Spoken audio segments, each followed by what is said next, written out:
He grew up with nothing. 7 kids, 1 bedroom, a tin-roofed house on a small island most people cannot find on a map.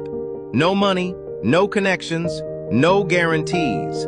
And yet, one boy from that house would go on to become the most followed human being on the entire planet. This is the real story of Cristiano Ronaldo, and it is nothing like what you think you know. Cristiano Ronaldo dos Santos Aveiro was born on February 5, 1985, in Funchal, Madeira, a small Portuguese island sitting in the middle of the Atlantic Ocean. His family was so poor that his mother Dolores actually considered aborting him because she did not know how she would feed another child. Think about that for a second. The greatest footballer of all time almost never existed. His father, Jose Dinas, worked as a gardener and a kit man for a local football club. But behind closed doors, he was battling alcoholism, something that quietly tore the family apart from the inside. Ronaldo grew up watching his father struggle and watching his mother work multiple jobs just to keep food on the table. There was no spare money, no luxuries. The young Cristiano shared a tiny bedroom with his 3 siblings in a house that barely had enough space for all of them. But even then, even in those conditions, there was something different about this kid. While other children played casually in the streets of Madeira, Ronaldo was obsessed. Not interested, not passionate, obsessed. He would skip meals to play football. He would sneak out at night just to kick a ball against a wall. His neighbors remembered a boy who simply could not stop. Football was not what he did, it was all he was. At just 12 years old, Ronaldo left Madeira to join Sporting CP's academy in Lisbon. 12 years old, away from his mother, his siblings, everything he had ever known. Alone in a big city with a thick island accent that the other kids immediately mocked. He was bullied for how he spoke. He cried himself to sleep in that academy dormitory more nights than he would ever admit. Most kids would have gone home. Most kids would have given up. Ronaldo did the opposite. He channeled every tear, every insult, every lonely night directly into training. While others rested, he trained.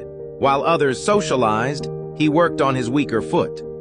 The coaches at Sporting started noticing something unusual. This boy was always the last one off the training pitch. Always.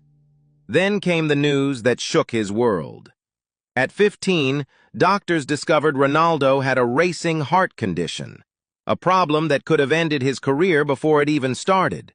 He underwent surgery. He was back on the training pitch within days, not weeks, days. The hunger inside him was simply too strong to stay still. In 2002, a 17-year-old Ronaldo played against Manchester United in a pre-season friendly for Sporting CP. He was so good that day, so electrifying, so technically brilliant, that the United players themselves went to Sir Alex Ferguson at halftime and begged him to sign this kid. Not the coaches, the players. Rio Ferdinand, John O'Shea.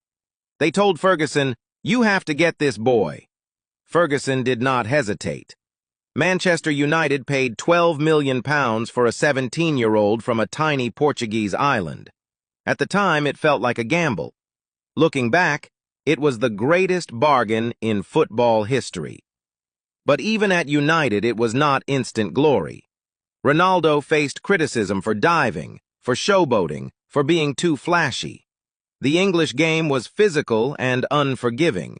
He took heavy tackles. He got back up. He kept going.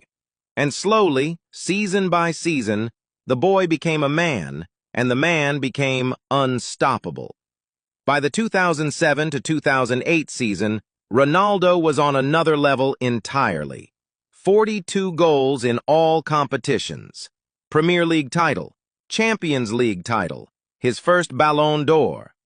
Then, Real Madrid came calling with a world record £80 million transfer. The little boy from Madeira was now the most expensive player on the planet. At Madrid, he reached levels football had never seen before. 9 years, 450 goals, 4 Champions League trophies, 4 Ballon d'Or awards won in white. He did not just break records. He destroyed them so completely that people stopped believing the numbers were real. And through all of it, the trophies, the records, the fame, he never forgot where he came from. He regularly returns to Madeira. He has quietly donated millions to hospitals, disaster relief, and children in need. The showman on the pitch, the silent giver off it.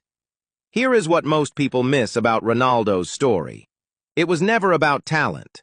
Plenty of talented kids come from poverty and disappear. What separated Ronaldo was his refusal to accept the life he was born into. Every single day, he chose to be better than the day before. That is not just a football lesson. That is a life lesson.